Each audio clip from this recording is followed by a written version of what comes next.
Hi there, I'm Michael V, and this is episode 1 of how I built this traditional Mercury lead sled. You're going to see each and every step as I go through the process. This is a 1951 Mercury project I found for sale. It's basically a shell of a car that had some work done in the 80s and was left neglected and in need of some real love. You can see it had some traditional work done, like the chopped top and other body modifications. My goal was to transform this from an ugly duckling into a prom queen that you would typically see cruising around in the late 50s.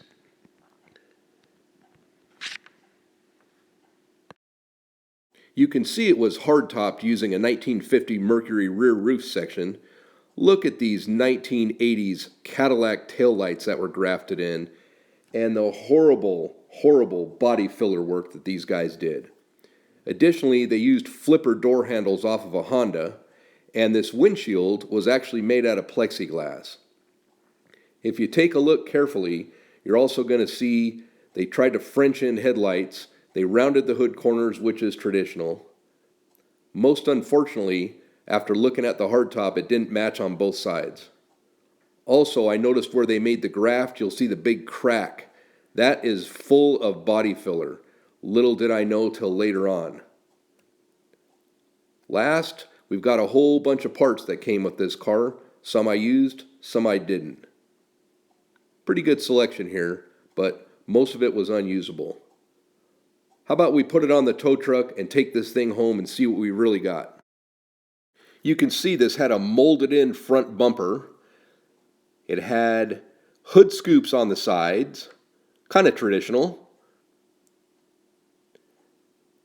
It also had a grill opening that had been modified. That's traditional also. And my goal was to try to keep it as traditional as I could. Here's some more views of the front end with the molded front bumper. You're also going to see the rounded hood corners. That's correct. We'll leave that alone. You can also see the fender flares on the front and rear.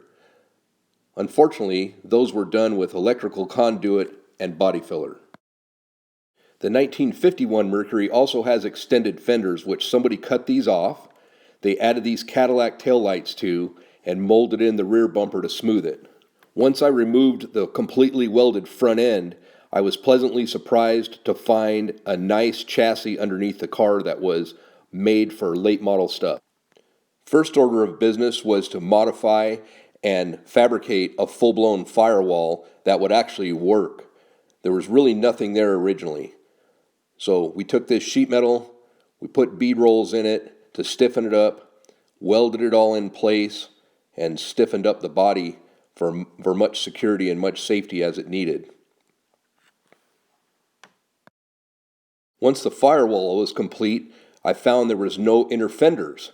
So I made these tube structures to hold the fenders and the front end onto the frame and onto the body.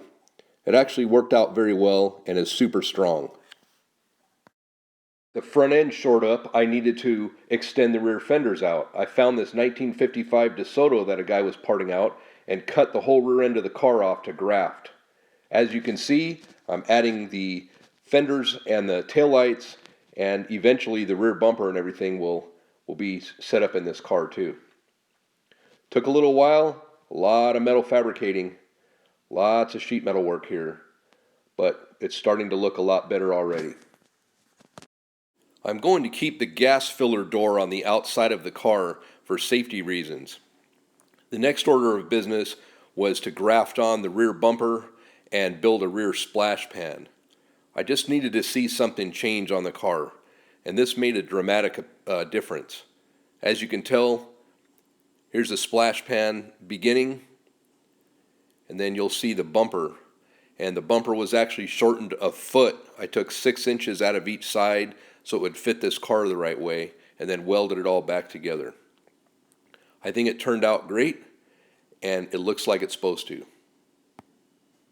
The next step was to shore up the trunk area. There was literally nothing in there when I bought the car. For some reason, somebody had cut most of that out. You'll see what I started with right here. What a mess.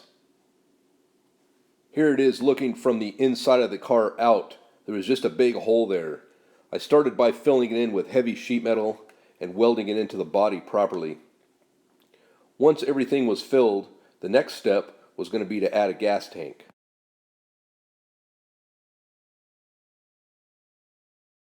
A lot of building a custom car requires a lot of research. Here's a 1968 Mustang reproduction tank that'll fit the bill perfectly, as the original Mercury tank would not fit. Next, I needed a spare tire in there too. So I started to mock it up once the fuel tank was sort of in place. Here's some wood to give me the spacing that I needed to get the tire in and out. And I was going to build some bracketry to hold that tire up out of the way underneath the trunk lid. Here's the well I cut out for the fuel tank, and then the bracket for the spare tire. Actually worked out great. Here's the spare tire mounted just above the fuel tank. Also, notice the fuel tank is vulnerable in a rear-end collision, and I didn't want fuel coming into the passenger compartment. So I wanted to button all this up and also make the spout so I could fill the car with fuel outside, as you can see in this picture. Here's the layout I used for an 1/8" steel cover to go over the fuel tank. Here it is on the table being ready to be welded complete. And then finally installed. This is going to give us a lot of protection just in case of a rear end accident. I don't need to worry about fuel coming inside and hurting us. Here's the modified fuel tank with the filler spout all painted up and ready to be installed. And also here's the cover that's going to go over it, all painted up and ready to go, along with a vent for the fuel tank there. Here's the rear seat back completely welded in for further safety. Now let's see some real metal art. I needed to wake up the trunk lid, so I got a hold of a 1951 Ford shoebox, rear trunk lift, and license plate holder. I grafted this onto the rear trunk lid, and then I hired Craig Gilliam, a master lead slinger, to dial it in.